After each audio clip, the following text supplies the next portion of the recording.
Yes sir, call me them swagger next promote of course. Kandi tujaba Ankole Media nyina MC Mashweko kandi tuganira mpora embero mu Western Uganda tekushemeza kandi mbere tekushemeza seriously. So tujaha kandi tuza kuhereza amakuru agabiri. So ogun Karungi Monica kandi bajangwa agurukira kizimbe mu Dubai. So agurukira kizimbe yaferaho. So babene baja aho mudrago babene ajangwa kumanya family ye babase kugera kuba mwirukangirira. So ogogo no mwishikana bena akora Dubai. So amakuru ngajangu nazagwa Isingiro kandi muri Kirumba parishi Kabingo sub county kandi family ye ishakafa bakana bamwita Rubakare. So embera nimbi kandi amakuru kagana go busasi abantu abinjiti bikirize nibajangwa ubwo mukazi bamwisire kandi bajangwa bamusindikire nkure bintu byanguye. So kimumanyimwe aba Dubai ntugambira bacashunga nkezi kandi abandi bajangwa nankaye visa yeberengiremo abajo mu overstay yarebera ryaba nankire akozere ijaba akozere mu overstay. So she's from Chemparase Nyakigera Parish Kagarama sub county Isingiro North Isingiro district the daughter of Muzei Rubakare. So Isingiro Kagarama ni mpamanya kandi jembera te tubire nungi mbwe. So twaza kushoma comments banange ababeranga nebizibunga muri Dubai mutuburiranga ko neturaba bwe tuyambagana okusinga kufirene ngamusobedwa nafe bizibu twabirabako nabone tuyambirwako atene tubiyitamu. Our younger people are dying in foreign land in search for jobs. Lack of jobs and overstay, it's the cause. And we Ugandans isolate us to give us jobs because we are black. God help us because you are the one who created us. Why leave us in this situation? May her soul rest in peace, Bambi. Stress and depression can lead you to this. Bambi Kanyabo, ejo jesanyu jam 7 never know. Dear Lord, we need your hand. And age comment yeja age 1H. According to passport details, shows was in overstay for 4 months now. If she's the one, rest in peace, Bambi. So abaje mu overstay yemyezena so tukumanya cyengine kibiriho. Lack of jobs. Sama kuru ngabo kabade mustani mungi hakishi urugire bishani ninjaka ubwo nawe yajyako eso kusungubwe the case ukuna mirajaja god namukora imira era nayisabira death penalty konake kenanurane ukana when bad. This is sad indeed. What could cause this girl to do this? Anyway, only her and God knows best. Wow, I'm free mode. I'm on free. Oh. I have seen a documentary on a youthful model who was said to have committed suicide. All evidence. The scene, even her best friend's testimony pointed toward the suicide.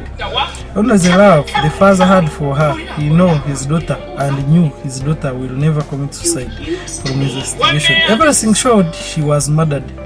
You see, some of these suicide cases, we should not be slow to conclude. We should be slow to conclude. I have learned that from several cases. This is sad indeed.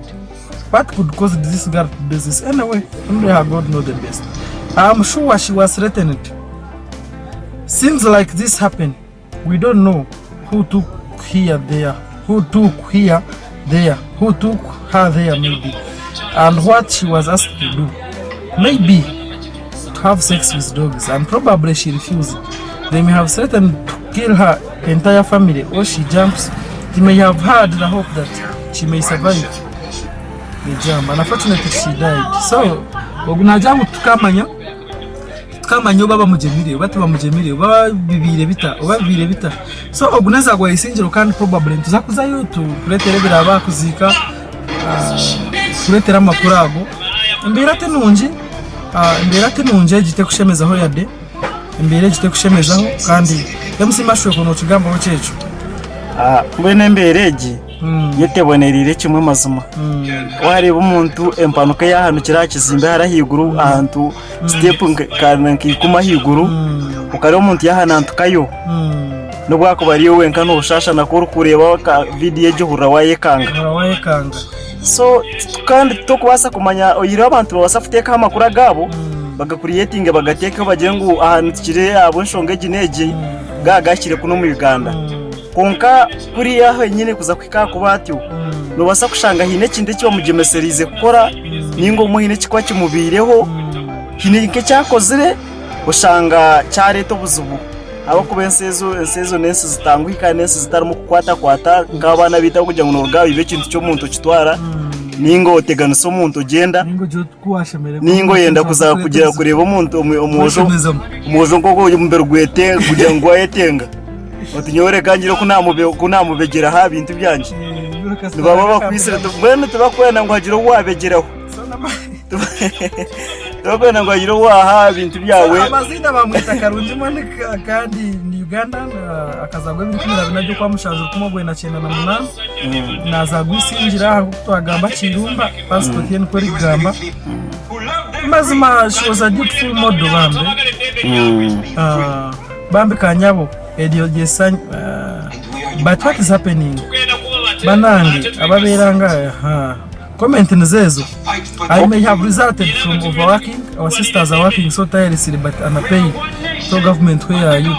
So munagira ngwe basa kubakirese gukora munonga kana atakushashugura icyawo abantu binji bine bigambo binja byizo shonga ati haronangwa na amabunku bani umubabunkura ushanga kujya ati umuntu ngo mwe nakayakora cyeza gukora ushanga umwe bamwimane byo kujya bujya ati nkushashure sende garike nkwereze byo kurya ushanga ine bintu gebyo konka ekinkushaba na munonga bishaba kuza hero no bakuba basigaze wargaha kuza kusimbura kuza hero manyango ryo nuza gukora kandi tukujya ngo nuza gukora washo ningo wa umunyabuzari ninkankaye yemerera kuyawe yemere bizubu byawe byo rashangeyo utakaza kwekora ikintu cyamo ningashi ukaza kushanga waza kwetwara twa na munonga ko binte bakukira kwitira abantu n'ibintu bikwatirine mu ko kukwana kushanga ubundi n'umwe no wasafuteganisa bwa mujo ko mu family ejo akubekare ya kugira ngo akazente n'abantu batunga kake ajya tatiriza kwereza mitwaro nshaje ninga miliyoni 2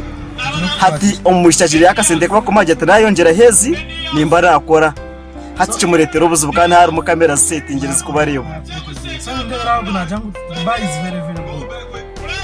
when you are on a employed visa or freelancer overstay no job no rent so na maisha ngabaruka chisi just in peace my dear but committing suicide was not the solution rest in peace too sad in the same district RIP girl we gonna miss you so much thanks for sharing mkwano rest in peace Monica so bintu najyo kusasa rest in peace so it was not the best way of solving the problem many people face much problems suicide is not the solution you can return back home alive and start again no baso guteka ugaruka mu cyaro kandi utandike busa yagiye abari kora media TV iska program nere kucuga abantu products abantu bakora amajuta nkani kabojeri niki nagana amajuta gona gakurwa mu bani kana wagabo ino mbuburu oine shu oine orukusha kuba misho orukwinga umwera ukagesiga niwe nonyera warabagumana babuza ngo bitkando gumushyatu no wanka yoshanga kandi babitwire no bakumanye ko ngato hindukaho ishanga ikintu cyabe cyamana umuntu akikureba ati tukana nanka